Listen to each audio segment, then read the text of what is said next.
Bienvenidos a este su programa Ay Padre, con un nuevo episodio, una entrevista sumamente especial. Hoy tenemos a Monseñor Gerardo de Jesús Rojas López, obispo de Tabasco. Quédate con nosotros, bienvenido.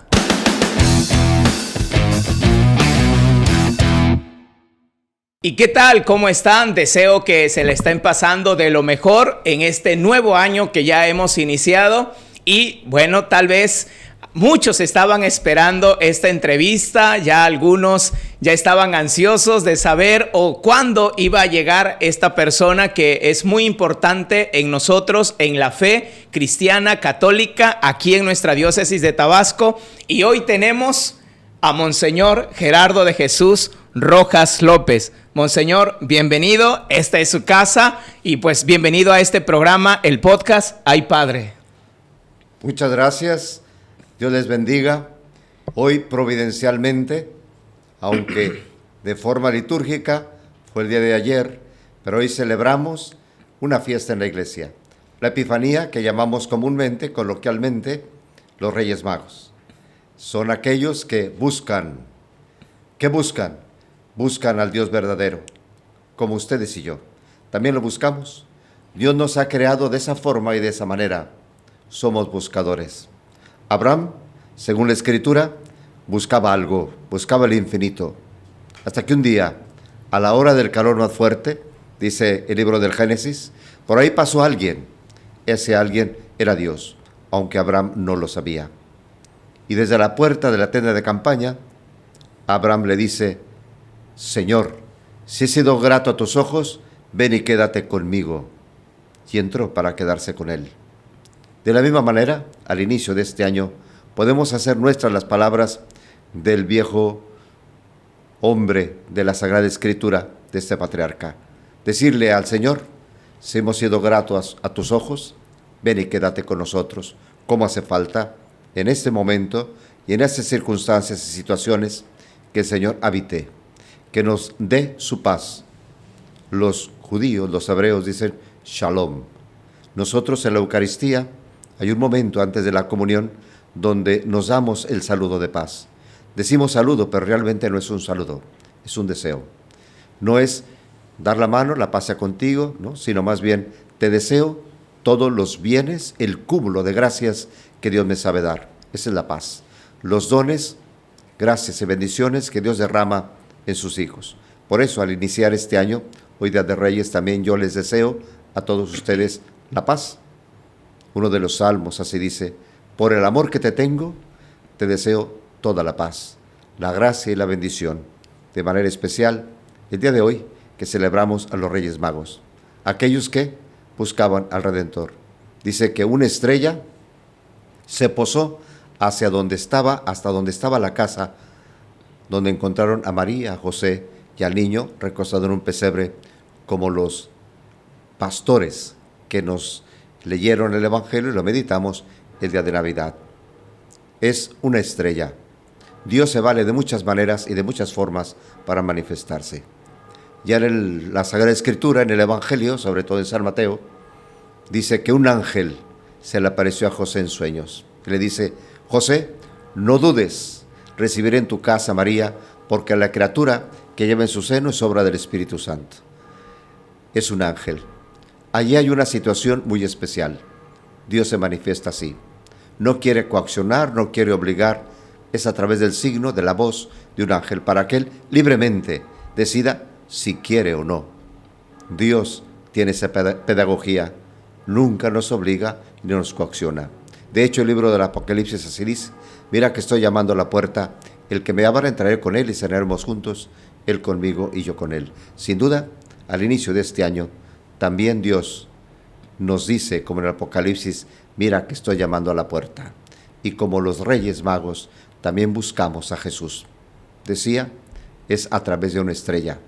Pero el día de Navidad se nos proclamaba el Evangelio y decía que un ángel le dijo a los pastores: les traigo una alegre noticia, que será motivo de gran gozo. Les ha nacido en la ciudad de David un Salvador. Ellos fueron inmediatamente a buscar aquello que les había anunciado el ángel. Nadie les pidió que fueran, pero surgió de ellos buscarle. Después ya no es un ángel, es una estrella. Próximo domingo, que celebraremos el bautismo de Jesús, ya no es un ángel, ya no es una estrella, es el Padre mismo. Nos dirá el Evangelio que entró Jesús al Jordán, le pidió a Juan que lo bautizara. Dice el evangelista, se rasgó el cielo, se rompió el cielo y vino el Espíritu Santo en figura de paloma y la voz del Padre que dijo, tú eres mi Hijo muy amado. En ti he puesto todo mi amor, todas mis complacencias. Bien, pues buscamos ese Padre amoroso, bondadoso y generoso que a través de su Hijo Jesucristo nos lo muestra, nos lo enseña y nos lo da. Pues qué mensaje nos ha dado hoy, empezando este podcast. Monseñor, muchísimas gracias por estar aquí con nosotros. Y ahorita que daba este pequeño mensaje, venía a mi mente pues muchísimas cosas, pero hay dos cosas que vienen a mi mente. Usted decía cómo Dios va a buscar y busca a las personas. Dios siempre está atento. Abraham lo fue a buscar a estos magos de Oriente en esta fiesta. Y usted es un obispo. Ahorita en nuestra diócesis es una bendición, una gracia, pero también Dios lo fue a buscar a usted en algún momento. Usted también estaba por ahí. Dios fue y tocó a su puerta, le abrió y ahora el Señor ha derramado todo su amor, su gracia, su misericordia. Por eso, Monseñor, ante este mensaje, ¿cómo fue aquel momento personal de usted cuando Dios entró en su vida, fue a buscarlo, y ese momento especial en el que usted le abrió la puerta? ¿Fue en la infancia? ¿Fue en la adolescencia? ¿Fue en la juventud? ¿Cuándo fue, Monseñor? Dios no es que haya entrado, ya está. Ya está. Somos imagen y semejanza de Dios. Dice un filósofo, todos los seres humanos tienen un hueco en el corazón. Y ese hueco tiene la figura de Dios, tiene la forma de Dios. Y ese hueco solamente Él lo puede llenar. Dios ha estado siempre. Hace un momento hablaba de José. ¿Por qué Dios le envía el ángel y no le habla directamente? Porque Él quiere la libertad. Sin duda, cuando despertó José, ha de haber pensado, ¿fue Dios? ¿Quién me habló? ¿O es de veras un sueño profundo que a lo mejor no me dice nada? ¿Es un invento mío? ¿Es mi subconsciente o mi consciente? ¿O qué es? Hay que buscar la raíz y la profundidad. Así es la vocación. No hay un momento exacto, no hay un momento preciso. Si así fuera, sería muy fácil decirle a Dios que sí. Pero Dios se va manifestando de distintas formas y de distintas maneras. Son a través de símbolos, de signos, de señales, de su palabra, de encuentros, de plegarias, de invitaciones, son tantas cosas. Estos días así aparecía el Evangelio que nos comentaba cómo Cristo Jesús, que pasa por la ribera del río Jordán, y Juan le dice a dos de sus discípulos, aquel que va allá es el Cordero de Dios, síganlo. Estos dos discípulos siguen a Jesús. Cuando Jesús siente que alguien viene tras él, voltea y les pregunta, ¿a quién buscan? Ellos le dijeron, a ti Jesús, ¿dónde vives? Él les dijo, vengan y lo verán. Y San Juan, que es el que escribe ese evangelio, dice, eran como las 4 de la tarde. Cuando hay una experiencia profunda, no se olvida el momento, la razón, el motivo, las imágenes, hay precisión. Pero Dios nos llama a lo largo de nuestra vida, a todos, también a mí. Y después de que están con Cristo Jesús, vuelven a su casa. Y dice el evangelista, Andrés buscó a su hermano Simón, que luego sería Pedro. Cristo le cambia el nombre y le dice, hemos encontrado al Mesías. Y la pregunta que se hace siempre, ¿y tú ya lo encontraste? ¿Y tú ya estuviste con él? ¿Ya sentiste su mirada? ¿Ya experimentaste su ternura? ¿Te has encontrado con él? A veces hay necesidad de un abrazo. Por algún motivo, a mí me ha tocado por experiencia. Voy a las comunidades, se acerca una anciana, se acerca una señora, un señor, un niño, y surge de ellos decirme, me puede dar un abrazo. Todos tenemos necesidad de la cercanía de Dios. Y Dios nos da un abrazo cada vez.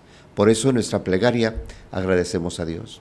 Porque en los momentos de soledad nunca nos abandona. En los momentos de tristeza es el motivo de nuestra alegría. En los momentos de enfermedad es el suave bálsamo y la medicina eficaz para el alma y el corazón.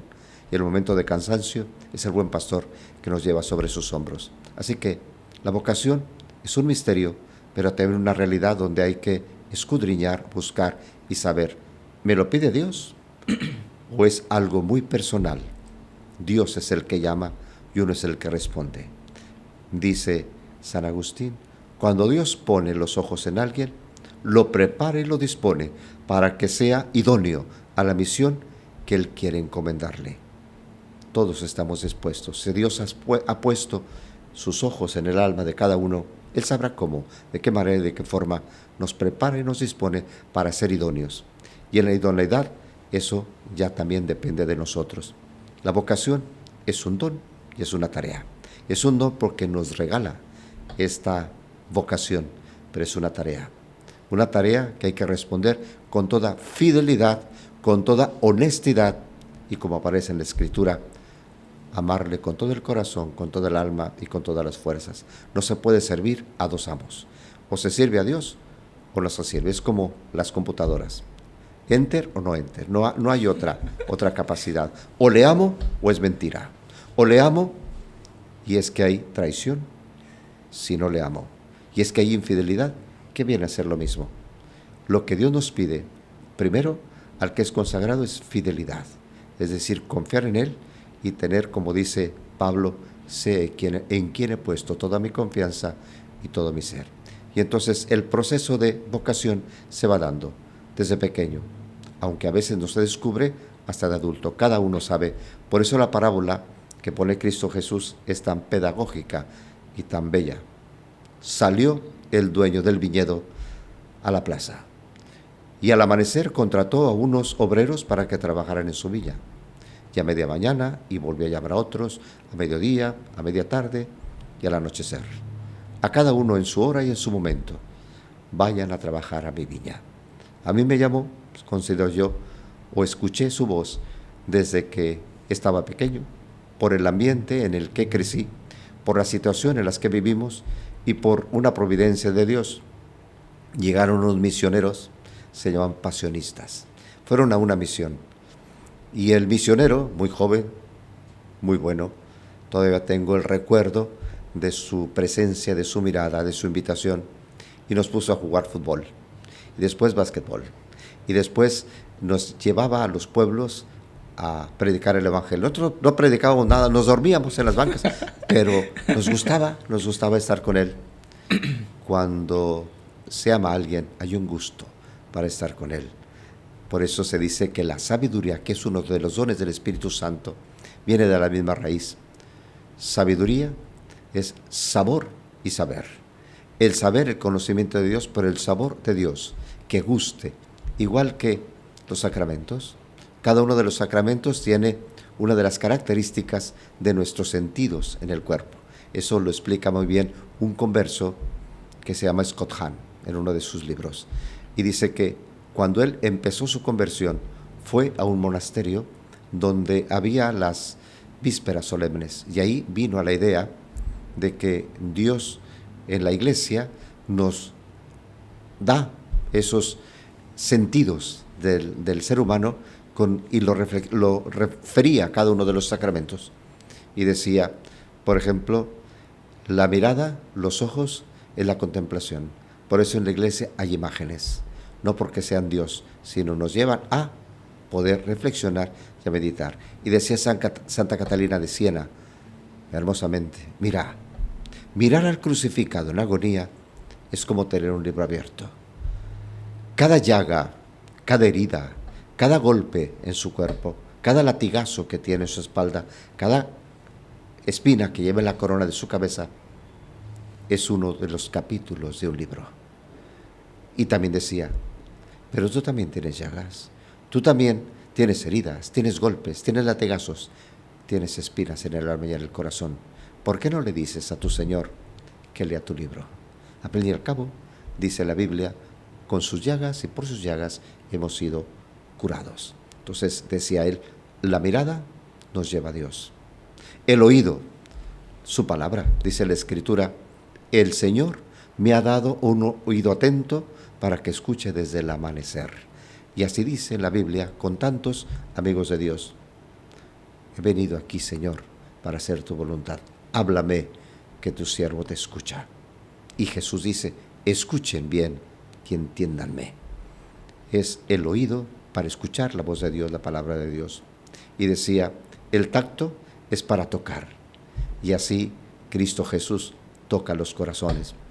Decía aquella mujer hemorroísa que tenía muchos años, enferma, y había gastado todo lo que tenía para curarse, pero no había salud. Había gastado todo y sabía de Jesús. Y pensó, si por lo menos pudiera tocarle la punta del manto, a Jesús me curaría.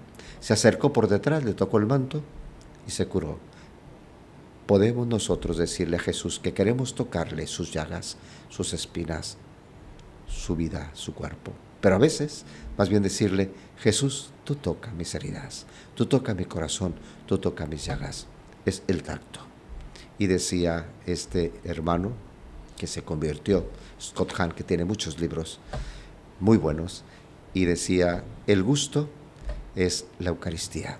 Cuando yo comulgo, y a veces cuando me lo dan bajo las dos especies, hay un sabor agradable. Es que es Dios el que me da ese gusto por estar con Él y hablarle al oído y al corazón. Y decía él, el olfato. El olfato es el incienso. Cuando vamos a la iglesia y huele incienso, huele a algo que es distinto, que es diferente. Incluso dice el Salmo, como sube el humo del incienso a la presencia de Dios, súbame plegar en esta tarde, Señor. Bien, pues así Dios nos va llamando y Dios nos va conduciendo. Y nosotros, según nuestra capacidad y según todo el ambiente, así es, hasta la psicología y la sociología lo dicen, ¿no? El ambiente nos ayuda también o nos perjudica. Pero realmente nos ayuda cuando buscamos a Dios. Él pone los medios y las maneras y nosotros respondemos. Realmente la gracia es la que sostiene y su providencia es la que nos conduce para poder ir al encuentro de Él. ¿Y cuántos años tenía, Monseñor, cuando entró al seminario? Empieza, bueno, ya explicó que cómo Dios le va llamando, va formando, pero ¿cuándo usted decide entrar al seminario? ¿Cuántos años tenía usted, Monseñor? Entre 11 y 12 años. 11 y 12 años. No era casa de cuna, señor, porque había nacido ahí, pero sí fue ¿Era el que entró a estudiar la secundaria? Secundaria, sí. Entramos. ¿Y en dónde? Comencé en Aguascalientes. Bueno, mis papás se casaron en Chihuahua, en la ciudad de Chihuahua, en la capital del estado, y compraron un rancho en Jalisco. Yo nací en Jalisco. ¿Usted nació en Jalisco? Después ya nos regresamos, pero ya no a Chihuahua capital, sino a Ciudad Juárez, que allá era donde ya estaba mi papá y algunos hermanos viviendo allá. Y entonces comencé en Aguascalientes, pero después ya me fui a Ciudad Juárez, que era donde vivía parte de la familia. Entonces comencé a estudiar en Aguascalientes, secundaria y preparatoria, y estuve un año de curso introductorio propedéutico que se hacían varios seminarios y nos mandaban a la sierra de Jalisco, se llama Tapalpa, y después de ahí ya me fui a estudiar filosofía y teología al seminario de Juárez y de Chihuahua. Ok, entonces la filosofía y la teología en Ciudad Juárez. Sí, era regional en ese tiempo. Okay. La filosofía era en Juárez y la teología en Chihuahua. Ok, y ya a partir de ahí usted ya se quedó allá. Usted se hizo sacerdote para la diócesis de Ciudad Juárez. De Ciudad Juárez. Ok, sí, sí. Y ahí, ¿cuánto tiempo estuvo de sacerdote antes de ser obispo? 22 años, 21, 22 años. 21, 22 años. Sí. Empezó de vicario, párroco, tuvo algún cargo diocesano. Pero nunca fui vicario. ¿Nunca fue vicario? Solo vicario general. Pero y nunca estuve fuera de la ciudad. Siempre por alguna razón estuve en la ciudad y desde mi ordenación colaboré en la curia diocesana, especialmente en el tribunal eclesiástico.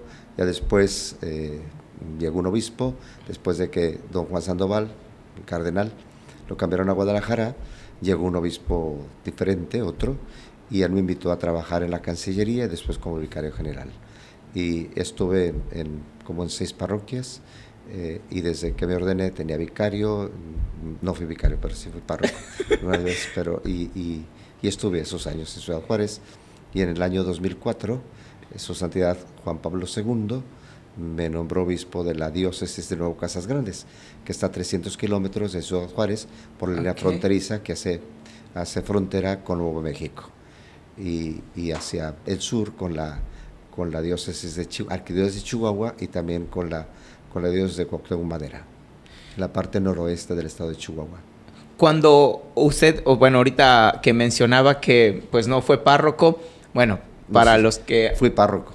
Perdón, no fue vicario, fue párroco. Sí. Bueno, para los que a lo mejor no saben, a lo mejor no conocen el término, párroco es aquel que está al frente de una parroquia, y el vicario es otro sacerdote, pero es el que colabora junto con el párroco y juntos llevan la administración y pastoreo de una parroquia. Entonces, Monseñor Gerardo, pues él siempre fue el párroco, siempre estuvo al frente de la parroquia y tuvo vicarios. ¿Cuántos años tenía cuando usted se ordenó sacerdote? 25, 26 años. ¿Y sus vicarios cuántos años tenían? Pues algunos eran mayorcitos que yo, ¿no? ¿Y cómo le hacía para...? No, lo hicimos muy bien, trabajamos ¿Sí? en equipo, y algunos seminaristas que también llegaban. Entonces fue una experiencia muy buena, muy positiva, muy alegre. Sí, primero estuve en una parroquia de periferia, en unas parroquias de periferia, 2 parroquias.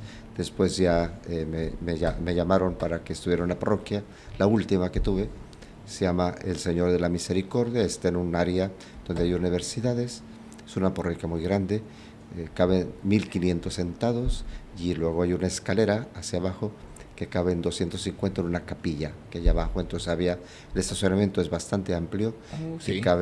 Había, por ejemplo, quinceañera a las 5 de la tarde abajo y a las 5 arriba, bodas 5. O sea, 2 misas sí, en el mismo horario. Sí, porque había espacio por el estacionamiento, y aparte había otras áreas dentro de la parroquia, había cafetería, había librería, había muchas cosas, y hicimos un edificio de 3 pisos para salones. El último piso era para 1,000 personas. Ah, mire. Porque teníamos 2 tandas de confirmación solamente, eran los que se admitían 550 por tanda, 550 jóvenes por tanda, y calculábamos que 50 no iban a cubrir el límite que poníamos de tiempo. Es decir, si un joven empezaba, era solo los domingos, por 6 meses, de 8 de la mañana a 2 de la tarde. Ajá. Era la catequesis cada domingo. 3 faltas que tuvieran ya no podían confirmarse. ¿No? Entonces calculábamos que solo se confirmaran 500, porque 50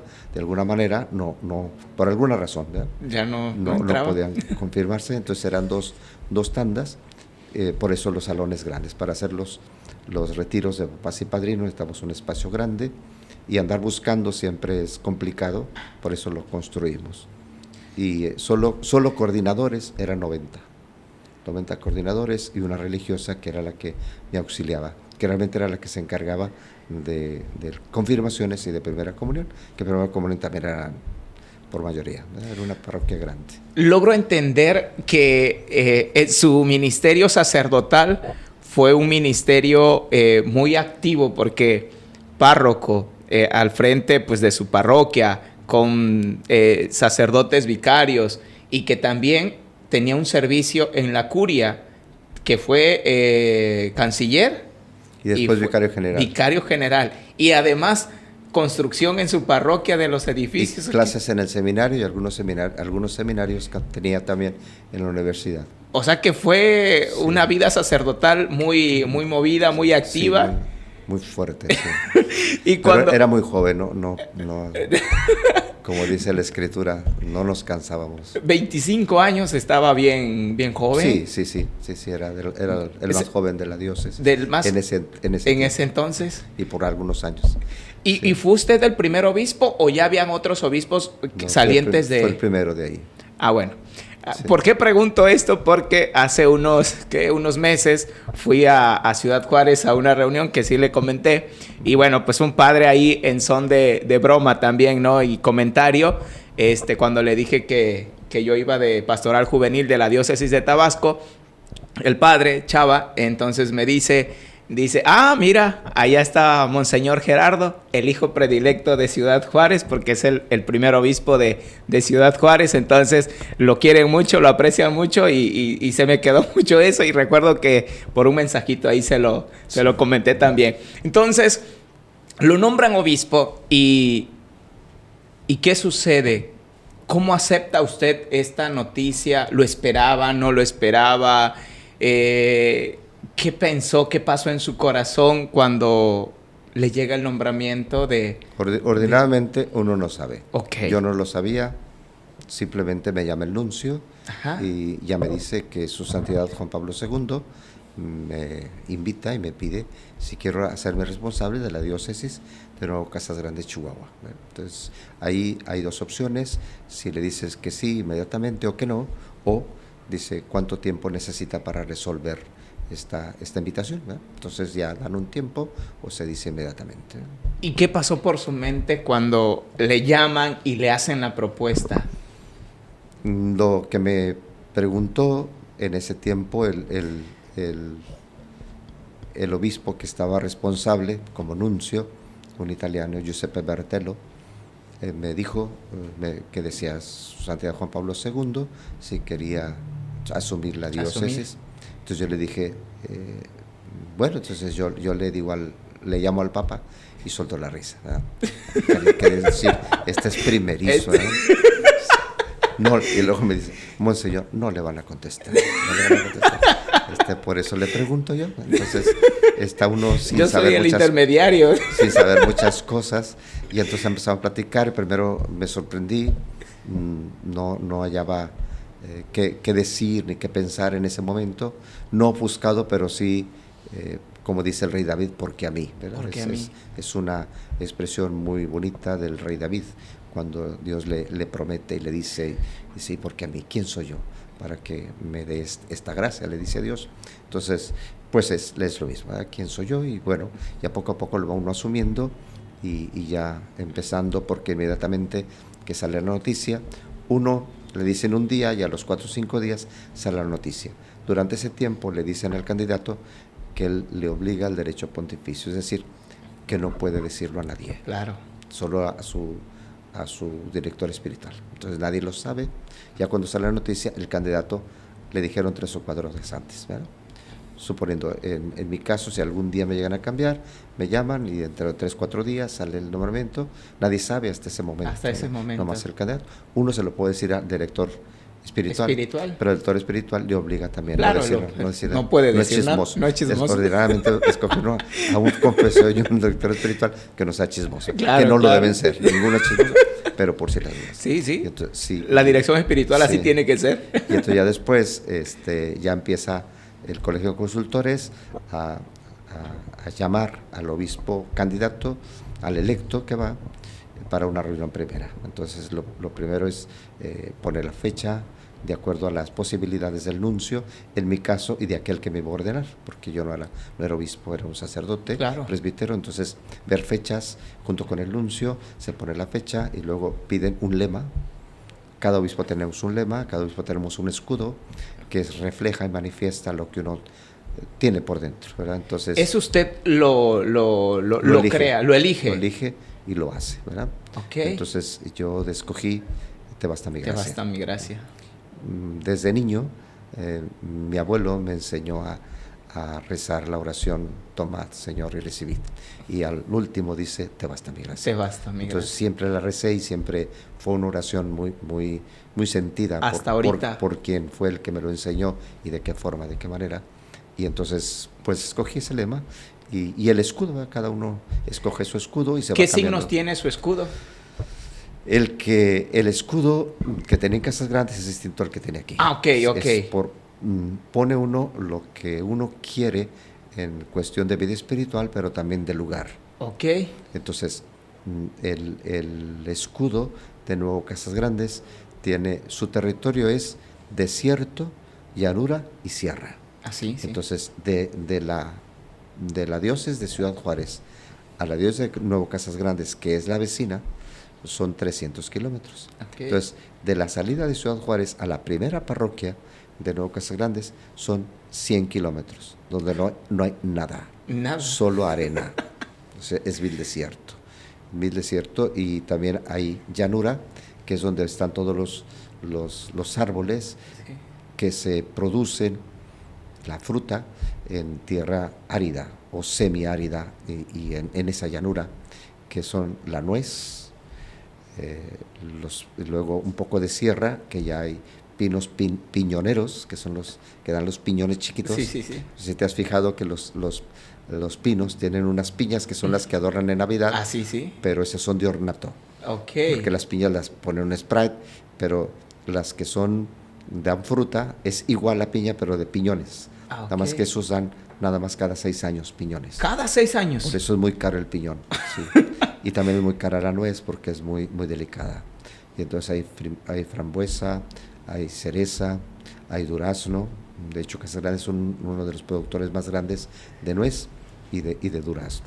Entonces hay otras frutas de tierra seca, como es el membrillo y otras frutas. Ah, mire. Entonces, bueno, total que al pedirme el escudo, yo empecé a estudiar la historia de ese lugar, y en ese lugar hubo una cultura muy, muy característica de esa zona del noroeste del estado de Chihuahua, que son la cultura paquimé, los paquimitas, que es un poco tirando primero a los nahuas que vinieron del norte hacia el sur, pero también de los apaches. Entonces se mezclan. Combinación. Sí.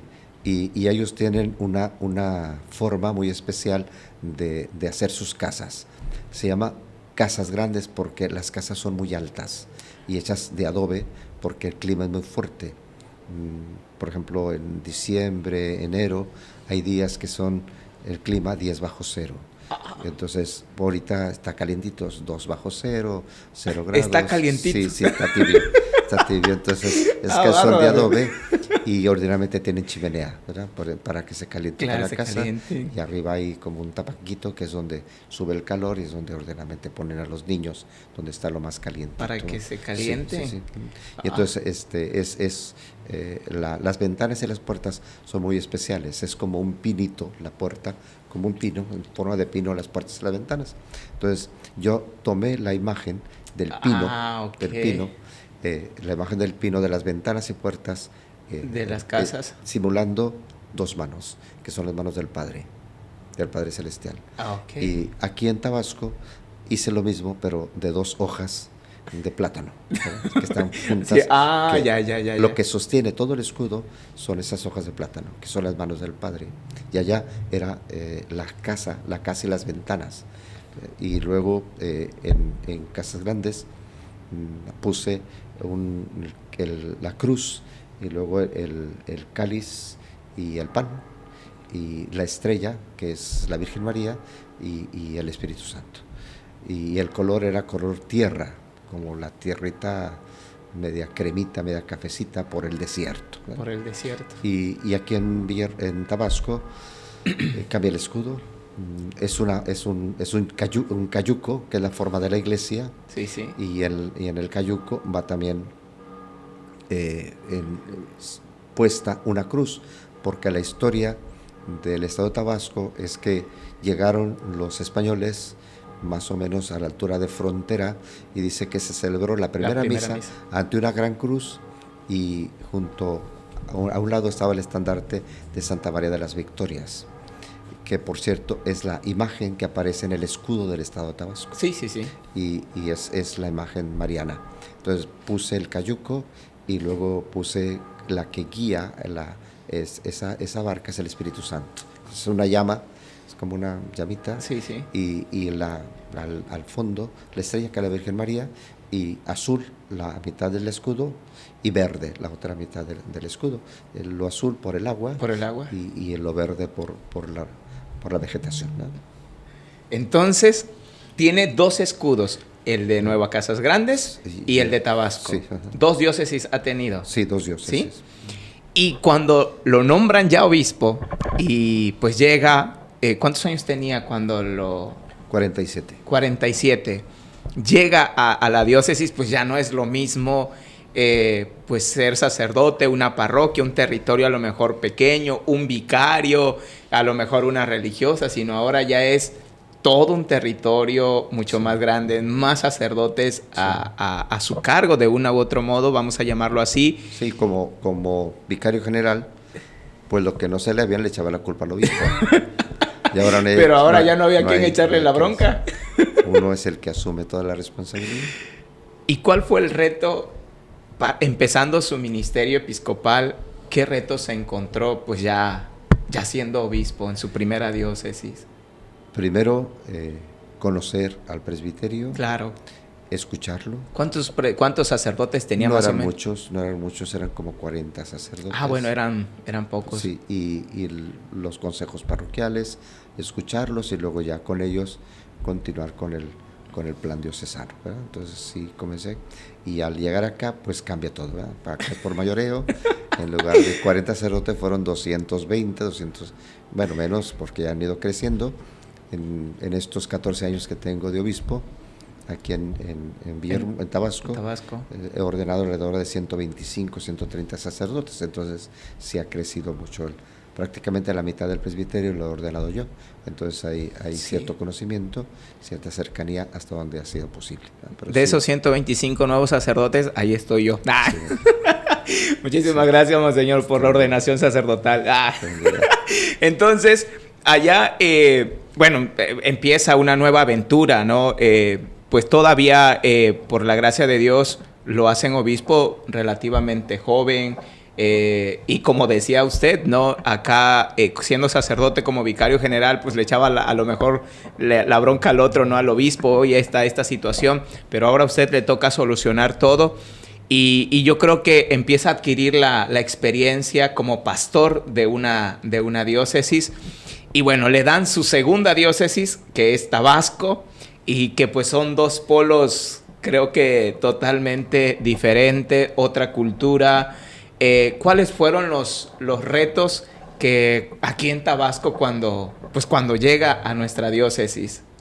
Sí, el cambio fue bastante notable, no solo por el número, sino por las costumbres, claro, la religiosidad, incluso la alimentación, muchas cosas son distintas, diferentes, la manera de conducir la pastoral, la forma y la manera de relacionarse con las personas.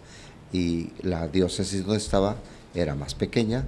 Aquí hay que ir a todas las comunidades que sea posible. En la diócesis tenemos 2.200 capillas o ermitas y 120 parroquias. 120. Entonces, gracias a Dios, desde que llegué, visité inmediatamente todas las parroquias. Todas las parroquias. Que estaban en ese tiempo, que eran 104, 105 o menos. Yo creo que menos, ¿no? Sí, hemos ido erigiendo algunas y también a varias capillas. Recién mi llegada, sí acostumbraba a llegar a la parroquia y a la entrada del pueblo o de la ciudad, caminar hasta donde estaba la parroquia, ¿no? Al principio. Y ahorita ya llego directamente. ¿Por qué? Porque se han ido multiplicando los servicios y las tareas. Y a veces salgo de una parroquia y voy a otra, sí, entonces si camino hay tiempo que podría aprovechar mejor para estar con la gente, para platicar con la gente, para estar con los grupos, y entonces a veces caminábamos media hora, 40 minutos, y eso se ahorra en la reunión, en la asamblea, y poder llegar a otras comunidades. Cuando salgo, voy a una parroquia y de pasada a otra para poder ahorrar tiempo, sobre todo las comunidades que están más lejos. Hay unas que están a 3 horas o más, por ejemplo Tenosique está a 3 horas. 3 horas. 3 y media en ocasiones. Ahora con lo de la construcción del Tren Maya fue muy pesado porque eran muchas grúas y muchos camiones con mucha metal y todo esto, y camiones de volteo, y a veces las carreteras no están muy bien, entonces hay que ir despacio. Por ejemplo, todas las carreteras que van a Cuatro Poblados, que van a la Azucena, que van al Triunfo, y que van a otras comunidades. Entonces las más lejanas son Tenosique, las dos parroquias de Tenosique, Cuatro Poblado o Villa Quetzalcóatl. Está también la parroquia del Triunfo. Sí, el Triunfo. Y por el lado acá de Veracruz, no está muy lejos la parroquia de La Venta, pero de todas maneras, La Venta y Sánchez Magallanes, y también Benito Juárez, Villa Benito. Pero está también bastante retirado una parroquia que se llama San Antonio, que se desmembró de la parroquia de Estación Chontalpa. Que es nueva, ¿no? Sí, es nueva, nueva, pero tiene 45 comunidades. Ah, bárbaro. Entonces, si el padre eso hace, el lunes se va a un rancho, confiesa, celebra misa, está con los ministros de la comunión, con los catequistas, y a mediodía se va a otro rancho y en la tarde a otro, ahí duerme y así, y vuelve hasta el domingo a su parroquia porque está solo y son muchas comunidades. Se va a semanear una semana a las comunidades y regresa hasta el domingo. Realmente es un misionero. Sí, entonces a veces, antes sí podía yo estar más tiempo, caminar, ahora sí es más limitado el tiempo. Sí, porque igual, se multiplican las reuniones. Ahora que comenzamos este año voy a volver porque con la pandemia se suspendió los encuentros con los distintos consejos parroquiales. Entonces para ir con los consejos y con las generaciones de los sacerdotes y otras reuniones que son colegios de consultores, consejo presbiteral, decanatos y comisiones y de misión, entonces se multiplica. Por si alguien dice que el obispo no hace nada, le invitamos a que analice la vida un día del obispo. Pero hablando de analizar un día al obispo, quiero entender, o a lo mejor tendrá usted algún vamos a utilizar esta palabra, algún rito para iniciar su día. ¿Qué es lo primero que hace? ¿A qué hora se despierta? Sus oraciones, dónde las hace, cómo las hace. ¿Podría compartirnos un poquito eso? Sí, claro que sí, no es ningún secreto. A las 4:30 me levanto. 4:30 se levanta. Sí, me levanto a las 4:30, me pongo a rezar un rato y luego ya me voy a hacer ejercicio a la choca. Y hago un rato de ejercicio y luego ya me regreso, continúo con lo que dejé y que me faltó de rezar. Y luego ahí en la capilla, que hay una capilla en la casa, y desayuno y luego ya me voy a la oficina o salgo a las comunidades. A veces que hay que ir, por ejemplo, el pasado mañana, que es día 8, unos religiosos dejan la diócesis, vamos a proveer con un sacerdote diocesano y hay que irse temprano porque está retirado, es en el Triunfo, Villa el Triunfo, entonces debo acortar un poco el ejercicio y desayunar más temprano o desayunar por el camino. O sea, dependiendo a dónde se va a desplazar, sí, se mueve un poquito su día por la mañana. Ponen un termo con café, un termo pequeño y luego un sándwich y ya me lo voy comiendo. Cuando no le da tiempo de desayunar. Desayunar, sí, entonces, o sea, en el camino va. En el camino sí, es muy común. O una cajita de fruta o lo que sea, ¿no? Entonces no siempre el día es igual, ¿no? A veces hay que salir temprano, a veces hay que tener una reunión, en ocasiones hay que ir al seminario, en otros momentos tener otra asamblea, y tenemos como obispos tres semanas al año que hay que acudir a nivel nacional. Son 2 asambleas ordinarias y la semana de formación permanente o ejercicios espirituales. Una semana es la semana segunda después de Pascua y la otra la semana número 32 de tiempo ordinario, que es como noviembre, y la otra la primera semana completa de septiembre. Eso es formación permanente o ejercicios espirituales para obispos. Y aparte tenemos 4 reuniones los obispos de la provincia. La provincia es la arquidiócesis de Yucatán, la diócesis de Cancún, Chetumal, Campeche y Tabasco. Entonces nos reunimos 4 veces al año, 3 días completos, un día en cada diócesis distinta, diferente, ¿verdad? Entonces son los compromisos que hay que salir. Trabajo hay. Sí, gracias a Dios. Gracias a Dios. Gracias a Dios, trabajo hay. Sí. Y Monseñor, bueno, yo quisiera, ya ahorita que estamos en las preguntas y pues ahí abriendo algunas cositas, yo sé que a lo mejor se lo han comentado, pero nuestra diócesis de manera personal, y pues lo digo así de parte de muchos fieles, la diócesis lo aprecia mucho, ¿no? Lo quiere mucho, pero hay algo que que les gusta mucho de usted. Entre tantos dones que usted tiene, hay dos cositas. Lo primero, y se combinan muy bien. Lo primero es su tono de voz. Es única la voz del obispo de Tabasco cuando se planta en una parroquia y puede decir su homilía, sobre todo en las Eucaristías, los domingos que da también la rueda de prensa y otras entrevistas. Y digo va unida porque su voz, junto con la manera de hacer su reflexión tan espiritual y tan profunda, y por eso le digo, a lo mejor ya se lo han dicho, pero ¿cómo ve usted este don? Yo lo veo así, ¿no? Como un don que Dios le ha regalado. ¿Cómo lo ve? ¿Cómo lo disfruta? ¿Cómo se da a la gente por este don de su voz, de su manera de expresarse en sus homilías y en sus reflexiones, Monseñor? Es un regalo de Dios, es algo que Él da, ¿verdad? Él da y nos da a todos de una forma o de otra, según los carismas que Él quiere dar, claro, a través del Espíritu Santo. Pero sí hay un texto que estos días salió, que Pablo habla a los Efesios, ¿no? Fuimos elegidos por Dios desde antes de la creación del mundo, para que fuéramos santos e irreprochables a sus ojos por medio del amor, y que a través de Cristo Jesús nosotros somos salvados por Él. Entonces, yo creo que todo se centra en esta verdad revelada y en otras que aparecen en la Escritura. Pero primero, sentirnos amados por Dios, claro, que fuimos pensados por Dios desde antes de la creación del mundo, y quien se siente amado se siente feliz. ¿Sabes lo que les digo a las personas?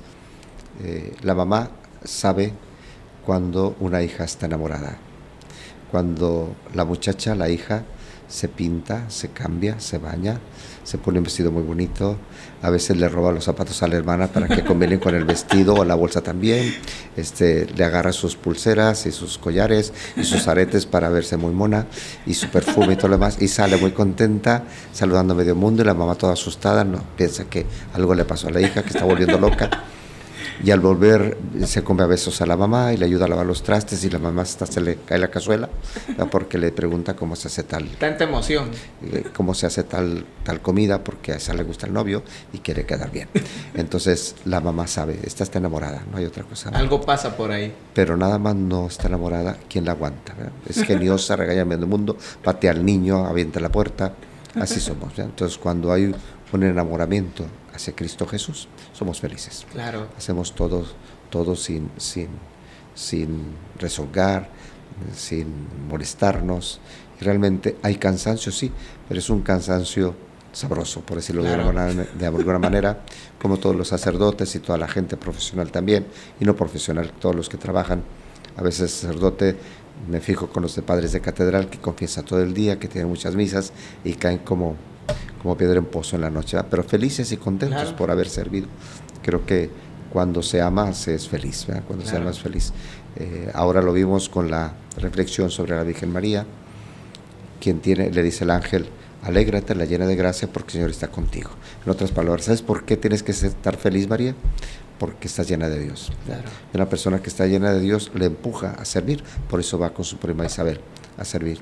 Y la persona que tiene a Dios sirve, la persona que sirve ama, la persona que ama canta, y la persona que canta es feliz, ¿verdad? Entonces claro, siempre hay ese proceso. Entonces cada uno de nosotros, de una forma o de otra, cuando estamos enamorados de Dios, somos así, ¿verdad? Buscamos de la mejor manera de servir hasta donde es posible, hasta donde la salud alcance. Yo creo que es así en todas las personas. Sí, y la verdad que es sorprendente. Bueno, aquí quisiera, si Monseñor me da el permisito, ahorita con las fiestas guadalupanas, que pues son fiestas muy movidas, las parroquias, las comunidades y todo, pues ahí un día me tocó compartir con usted en una misa y en una parroquia, y ya llevaba muchas misas de días anteriores y por ahí, Monseñor, me hizo un comentario, me decía, me duele un poquito la rodilla, ¿no? Y eso lo supe porque usted me lo dijo, pero yo no lo veía así. O sea, claro, cuando subió el escalón vi que no lo podía subir como que bien, pero nunca mostró en su rostro el dolor, nunca mostró el cansancio. Y yo dije, a lo mejor va a decir una homilía ahí muy rapidísima, pero no, porque yo creo que la gente lo estaba esperando, ¿no? Es el pastor, y yo veo esa entrega que usted tiene hacia nuestra diócesis, y le agradezco infinitamente en nombre de todos los fieles, de los padres. Le agradezco por darse a nuestra diócesis. Ha recorrido, como dice usted, todo el estado, cada rinconcito. Cuando estuve allá en Cuatro Poblados, allá también llegaba varias veces, y eso se agradece, ¿no? Y el que dice el obispo no tiene nada que hacer, se la pasa en la curia, se la pasa en la oficina, pues esa es una mentira, ¿no? Porque tiene a su cargo, Dios lo ha puesto aquí como pastor de una diócesis, y la diócesis de Tabasco es muy grande, pues es todo el estado, y pues somos un poquito más de 250 sacerdotes, que pues a todos vamos con Monseñor, que cualquier cosita pues está él al pendiente. 2,000 o 3,000 capillas. 2,300. 2,300 capillas, 120 parroquias, y todas, todo, pues él es el que va dirigiendo a esta iglesia. Muchísimas gracias, Monseñor. Yo creo que hay más cosas que quisiéramos saber de usted, que admiramos mucho, la verdad, como sacerdote, admiramos muchas cosas de usted, y yo lo admiro mucho. Y bueno, de verdad, aquí delante de las cámaras también, pues le agradezco por la confianza que ha tenido hacia un servidor desde hace 3 años y 8 meses que me ordenó sacerdote. Muchísimas gracias. Y así, 140 sacerdotes más o menos que ha ordenado en nuestra diócesis. Muchísimas gracias, y de verdad que el Señor le siga bendiciendo en este ministerio episcopal. Y bueno, como bien sabe, un servidor, por usted, pues estoy a cargo de los jóvenes actualmente. Nos gustaría, Monseñor, me gustaría que pudiera dirigirles un mensaje a nuestros jóvenes, ahorita que estamos igual en este jubileo. ¿Qué les pudiera decir a nuestros jóvenes? Claro. No solamente a los jóvenes, hay una situación muy bella de parte de Dios. Estos días tuvimos, bueno, al menos desde el mes de noviembre, he visto un fervor muy notable en mucha gente, como que después de la pandemia hubo una búsqueda de Dios, claro, con intensidad en todas las iglesias. Y para la vigilia de la víspera del Señor de Tabasco, ajá, que fue el sábado anterior al día de Cristo Rey, no se podía hacer la vigilia de un solo grupo, porque son muchos. Entonces se vinieron caminando del Parque Tomás Garrido por toda la calle, por la avenida Paseo Tabasco, hasta Catedral. Se hicieron 2 grupos, uno en la mañana y otro en la tarde. Pero me mandaron, por alguna razón, un video pequeño donde se veía las banderas de cada uno de las secciones, y eran más de 250 banderas por grupo. O sea, más de 500 banderas fueron las que se hicieron presentes. Una bandera con toda la sección. Entonces eran muy numerosos. Tendré, Dios mediante, el día 19, que es sábado, el encuentro de Inesitas, que son las adolescentes y niñas de adoración nocturna, y vendrán alrededor de 3,000 o 5,000 niñas adolescentes. Entonces es algo muy, muy grande para nuestra diócesis. Son más de 25,000 adoradores nocturnos. Entonces es un fervor muy grande, y un adorar al Santísimo Sacramento. Realmente nuestra diócesis es una diócesis que se caracteriza por la adoración al Santísimo Sacramento. Entonces es algo muy valioso y muy bello. Hay muchas capillas de adoración perpetua. Desgraciadamente, por el clima de inseguridad, Ha venido, no a menos, pero sí se reducen horas, sobre todo en personas que tienen miedo salir en la noche, que tienen miedo ser asaltadas. Me decían a veces los reporteros si ahora con el clima de inseguridad, por ejemplo para Navidad, se iban a reducir las celebraciones, y creo que se aumentaron. No hubo, al menos en Catedral hubo misa de Navidad a las 7 de la tarde, a las 9 de la noche y a las 11 de la noche. Y las 3 misas estuvieron de la Catedral hasta el portón, hasta la otra calle. Entonces, y atrás también. En día 31, igual, misa de 7, hora santa de acción de gracias a las 8, misa a las 9 y misa a las 11. Igual, fue un número muy grande. He ido a las comunidades estos últimos meses, después de la pandemia, y ha habido mucha gente. El mismo día 31 fue una comunidad un poco lejana, de Francisco Rueda, un poco más para allá. Se llama Central Fournier, pero es un poco más para allá.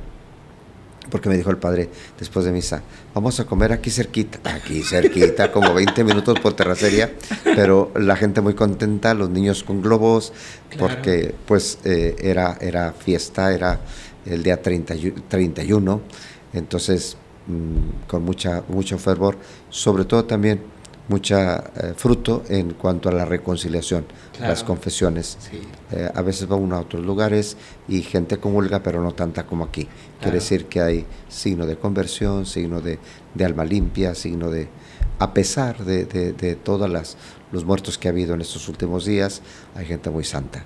Que pedimos a Dios que por la santidad de los que buscan de todo corazón al Señor, pues se apiade de nosotros, se mueven los corazones de todas estas situaciones que estamos padeciendo, y que es algo triste y doloroso para los familiares de las víctimas, para tantas personas que padecen, ¿no?, la inseguridad y todo esto.